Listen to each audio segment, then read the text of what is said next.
You're tuned into Repco Muscle Garage, the home of New Zealand's toughest muscle cars, hot rods and street machines. Proudly brought to you by Repco, in association with Mount Shop, Maguire's and Rizlo.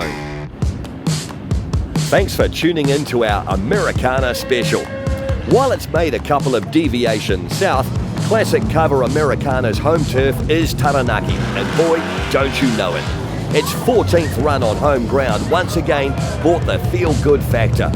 The community gets right behind this 4-day festival. The towns of Taranaki transform with all things red, white and blue. That's what it's about. If you take the people away from the event, and I'm talking the residents in Taranaki, if they didn't come out to enjoy it, we wouldn't have an event. A lot of the people don't even like cars, don't even like half the cars. But what they enjoy is the atmosphere the event creates and the excitement from the entrance. So they feed off each other. It's a win-win all around. I love New Plymouth. I love coming down the drive down of the coast and everything. It's a gorgeous drive. You know, any excuse to get out in the car and get away for a few days out of work is good enough for me anyway. But to come down here to a beautiful town, to go out to these smaller towns, and the way that the people get behind it is amazing. You're actually really humbled to see all the kids in the schools and the flags and everything waving. It's something special, you know. And this is now, I think, our 4th or 5th time back here, and we'll just keep coming back. It's a great event. Everybody's out there. Those kids, I must admit, on the side of the road waving to everybody. You know, that's an experience like that is absolutely priceless. Really good vibe on the first year, the driving events, going to these local towns and spending the day there. After the first one, straight away we booked again to come again, and we're really glad we did. It's a great place to see this beautiful province, mate, you know, and enjoy doing what you're doing, driving your classic car, your vintage, whatever it is, your muscle car, yeah.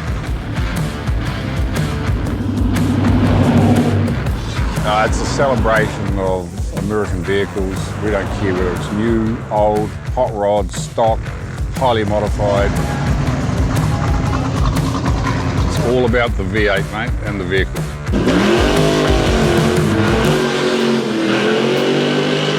And our American buddies didn't let little things like an oil crisis keep them from bolting together bent 8 endowed vehicles.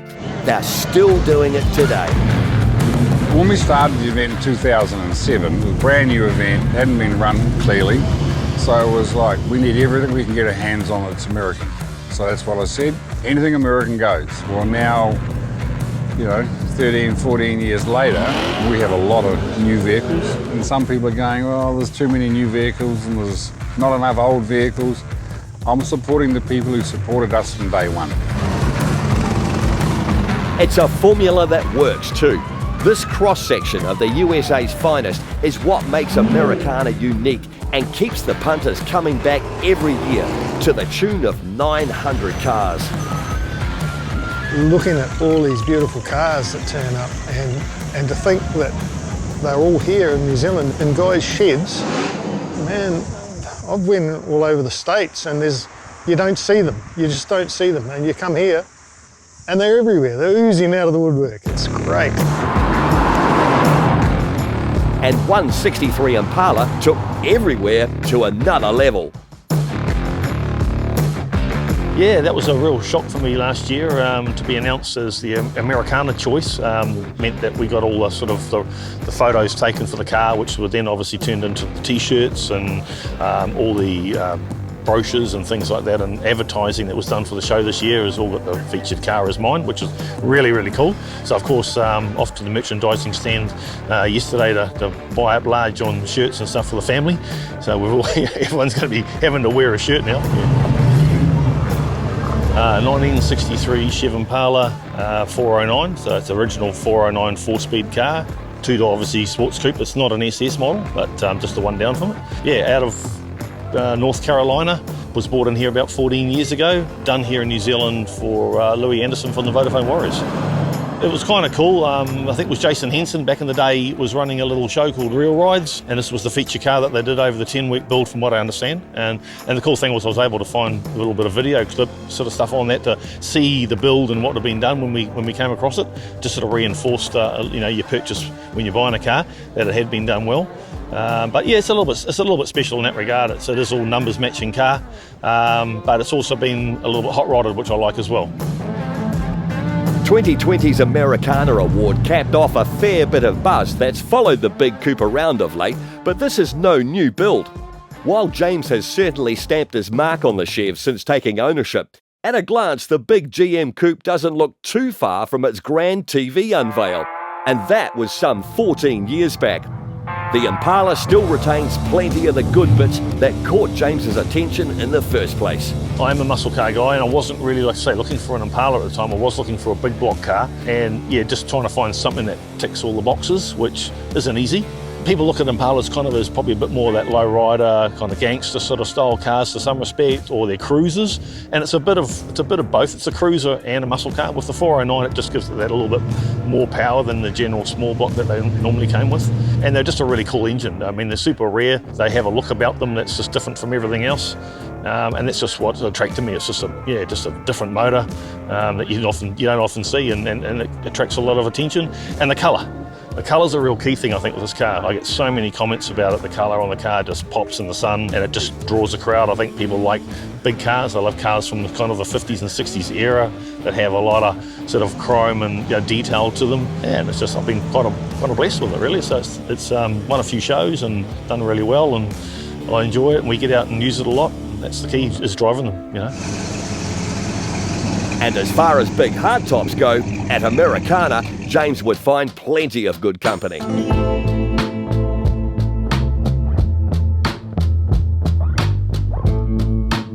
I went looking for something a little bit bigger. I just recently sold a 69 Cougar, and I was looking for something that was a big sort of cruiser as such. And this thing popped up, and though the photos on Trade Me weren't the best, I decided to take the punt, and it was a pot of gold at the end of the rainbow, so to speak. It's 1965 Chrysler 300. It's a 383, so 6.3 litres. Yeah, it's a 3-speed automatic. Yeah, it's pretty rare, I guess. Yeah. So previous history, when I went to see it, it had spent most of its life in a car museum in Las Vegas. The guy brought it off, imports cars probably once every sort of 12 to 18 months. He's got a friend over in America. When he sees something good, he gives this guy a call, and basically, voila, the Chrysler was brought into the country. The car museum owner would not release it to the purchaser until such times as he had gone through and made sure that the motor, gearbox, drive shaft, diff, etc. was in good running order. And I'm glad he did, because it drives like a new car. It's responsive, it cruises well, and relatively good on petrol for the size of it, as long as you keep your foot off the accelerator without going too far. I understand it was known as the banker's hot rod, so the gentleman's muscle car as such. Apart from the 3 gauges under the dash, everything that you see is absolutely original, and everything that you see works, even down to the electric windows. Sort of frequent car shows quite a bit, and some of the older generation are telling me that it's the only 65 300 they've ever seen. So I guess it's something special, and so pleased that it's in my tenure at the moment. It's one of 2 Mopars that I own, but it is definitely the cream of the crop for me. Yeah, I'm a happy man. Happy man.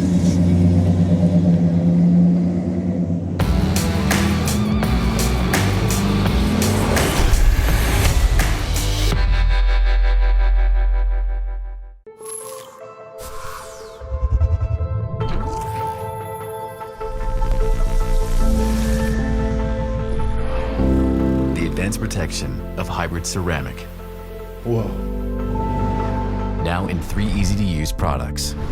In original spray wax, now as a liquid wax, and a spray detailer. Meguiar's hybrid ceramic family with advanced SiO2 technology. Meguiar's, ceramic made easy.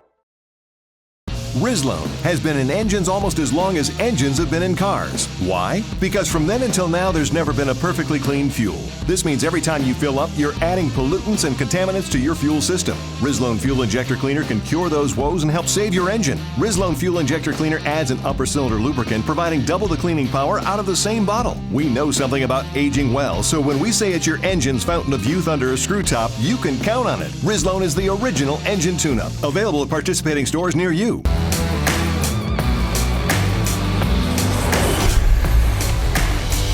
You're tuned into Repco Muscle Garage, the home of New Zealand's toughest muscle cars, hot rods and street machines. Proudly brought to you by Repco, in association with Mount Shop, Maguire's and Rizloan. You're back with our Americana special, Taranaki's 4-day festival celebrating all things red, white and blue. It's a car show where the tyres don't stop turning for long, departing its New Plymouth home base for the Taranaki towns of Opunaki, Waitara, Inglewood, Stratford and Hawera. All before its big Americarnival send-off on Saturday, which takes over New Plymouth's main drag. Why come to Americana? I think a lot of people come here for the cruises that you do and getting around and seeing Taranaki, driving around and dropping off at the different towns, and everybody gets into it, people just love it. That's what they're about. I don't see the point in having something that you trailer to a show, put on the show and trailer back home again. You spend all that money on a car and it goes fast, why not get out and drive it? So, yeah, have some fun. If they've been parked up for longer than 3 or 4 hours, they start getting itchy. They want to move on. They would be totally screwed at a car show in the States. Drive there, park up. You got to get there at 6:30 to get it, or 5 o'clock in the morning, get a decent park up, stay there till 6 o'clock, and go and do it again the next day and the day after and the day after. To me, it's worse than watching paint dry. Taranaki, we're really fortunate. You're only half an hour to somewhere, or 15 minutes to another little town. So the geographic layout really works for us. Sure, we go to the same towns every year. I can't invent a new town. We can't pop something up out of the blue. Those towns embrace it. The people embrace the cars cruising to those events, but you're not driving for hours and hours and hours. You're only driving for a short time. You hop out, something happens, hop in your car, move on to the next place. That sort of really works well for us. Each year we try and bring another little something in. We've got a bunch of lowriders this year. They'll put on a great show and the kids will go ape over all that. So, fine tune, try and bring something new every year. And eating up Americana's many miles was this clean 57 210. The classic Chevy lines hiding much modernised motivation. Basically drives like a new HSV. Yeah, it's cool. It's a 57 Chev 210 sports coupe, and it's running a LS3 4L7580 trans, and then it's got an Art Morris chassis in it, so it goes where you steer it, goes around corners like a go-kart, Chevy's LS engine sure finds its way into plenty of older shells, but American company Art Morrison's full replacement chassis step up the driving experience a whole level again. Modern technology, custom spec'd, but built to bolt up to a wide range of classic bodies. Well, I didn't jump into it because I never had the money once I bought the car, but that was always the plan one day, was to put a chassis under it. Yeah, I did a lot of research and always on the net, so the world's quite a small place, so you can soon find out about all that stuff. And then when it was time to get it, I just rung Lloyd at Magoo's. But I still rang up Morris up over there and told him sort of what I wanted, and what brakes and all that stuff on the car, and then what motor I was running in there. So, I've got these ultimate headers that match the motor, and went down through the chassis. So it's pretty sort of bolt and play stuff. You wouldn't be the first to assume the car copped a full resto at the same time. No, that paint's 20 years old on that car now. Yeah, it's sort of hung up quite good, but I'm pretty careful of it too. To be honest, I haven't really changed the body since I had it. Like, it's a 210, it's a mid-range one, so it's got a bit less stuff on it than the Bel Air, but sort of less to me's more nowadays, It's cool now. Like, we did this operation on the car about a year ago, but I've had it a long time now, so to me it's just a car, but it's probably a little bit better now. That level of slicing and dicing is no stranger to a local Taranaki workshop either. Inglewood's custom street rides have quietly gone about bolting together some seriously trick showstoppers of late. They're showing no signs of slowing, and Kevin and his crew were stationed at Americana HQ, giving punters a unique chance to see high-end projects still under the knife. And while this Taranaki one-stop workshop is more than adept at the wild, Kev also knows when to keep it mild. 1961 Chrysler 300 New Yorker, all stock standard in the running gear, so it's running the 413 cubic inch engine under that hood. Running sweet, all original, yeah. This is the only one of this model in New Zealand, so yeah, it's rare, and I guess they only made 2,400 of them in the beginning anyway, you know, so how many of those are still surviving in the world anyway, you know, so yeah, it is rare. I like the muscle cars as well, but this one here came into our workshop to have some work done by one of our clients. I guess at the end of the day, he was sort of over it. He's owned it for well over 20 years, since it came into New Zealand, 25 years, and he was ready to move it on. It needed quite a bit of tender love and care to get her up, you know, nice and get up to scratch, you know, for being a survivor car that's going to last another 20, 30 years, you know, and he didn't want to go down that track, so yeah, took it off his hands, mate. We've put a custom exhaust system in it, obviously put the wheels on it. The interior's original, the panel and paint's pretty much all original, so it will have a bare metal panel and paint done on it over the next 12 months. It does really require that, but other than that, I just want to keep it original. It's one of those vehicles to leave alone. There's nothing that sort of really you can find like that, you know, so it looks custom, you know, and it's got a good ride height, and it's sitting sweet, yeah. They were all into that, you know, whole, I guess, flying to the moon and the space shuttle look and all that, you know, the dash instrument cluster on it, it's amazing, you know, it's a piece of art, you know, and people that were designing those cars were artists, mate, you know, it's crazy, yeah, real nice stuff.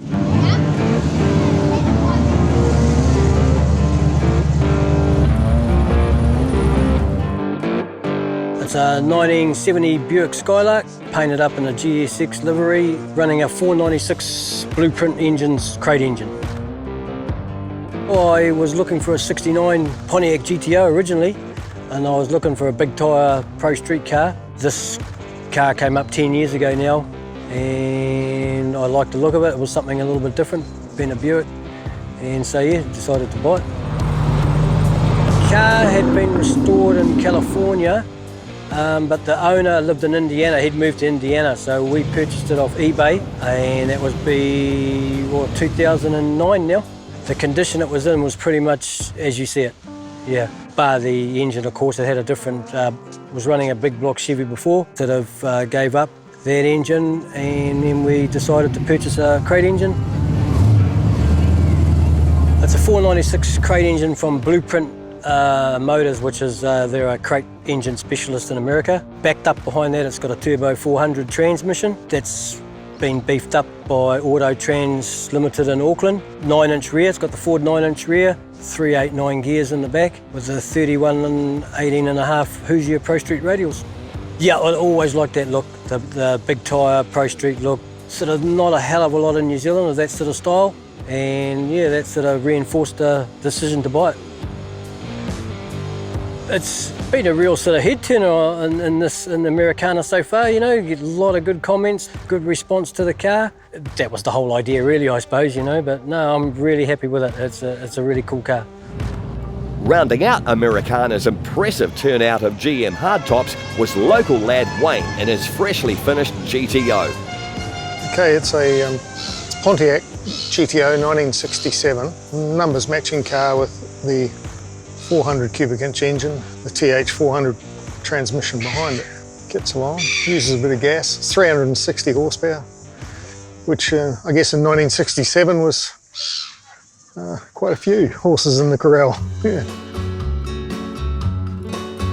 Always had a photo of it on the wall when I was a kid. When I went flatting, I took my photo, my big, you know, poster with me, and it was all faded, and everyone used to mock me about it. And I said, oh, I'm going to have one day. Yeah. And much like the poster, time hadn't been kind to the big coupe. I guess there was something not quite 100% with it, because it was quite a lot cheaper than all the other GTOs I looked at. I'm a welder, I can weld, and I can undo bolts, and it was put together by Americans, so it can't be that hard. So yeah, I just got it home and took it apart and brought a new chassis into the country and some floor panels and went to it. And it took I needed some time, so I arranged this COVID thing, and there I was 3 months in my shed and knocked it over. Yeah. Some mornings I'll just go and start it and sit in it. I just want to drive it now. I just want to drive it all the time. It's so much fun. And it's so easy to drive with power steering and heaps of power, smooth. You know, I haven't even put any oil in the thing. It's just, you just throw $100 notes in that little flap at the back and she's all good to go. It'll just go forever.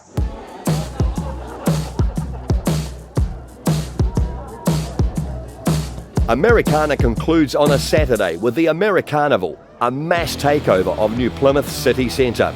Over 900 cars packed into the main drag makes a fitting farewell for one of New Zealand's most well-loved events. A 4-day tour of Taranaki's B roads, roads flanked by thousands of enthusiastic locals. So how do you top it? No time to put your feet up round here. Planning for 2022 starts just a week later. What's the appeal? For me, it's the people. And obviously their pride and joy. I mean, there's cars here that aren't everybody's cup of tea. You know, what's beautiful to someone's ugly to someone else. Who cares? It's their pride and joy, and they love it, and they're enjoying it, and that's probably where I get my buzz from. Good weather, no wind, happy people, no one being an idiot, everybody having fun, plenty of people out. What else can you ask for? Oh, no COVID, no COVID.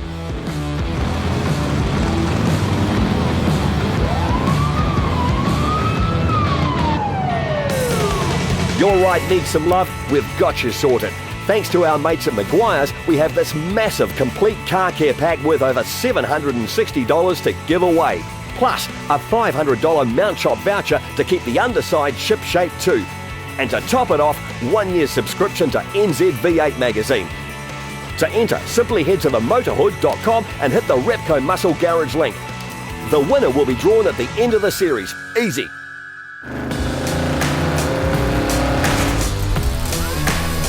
During this year's Repco Supercars Championship season, the garage is your go-to place for all things supercars and motoring. Exclusive content, special guests, and your chance to win amazing experiences at the track. Register your interest today. Repco Muscle Garage was proudly brought to you by Repco. It starts with the parts. Mount Shop, undercar specialists. Maguire's, people who love cars love Maguire's. And Rizlo, high-performance additives for high-performance vehicles.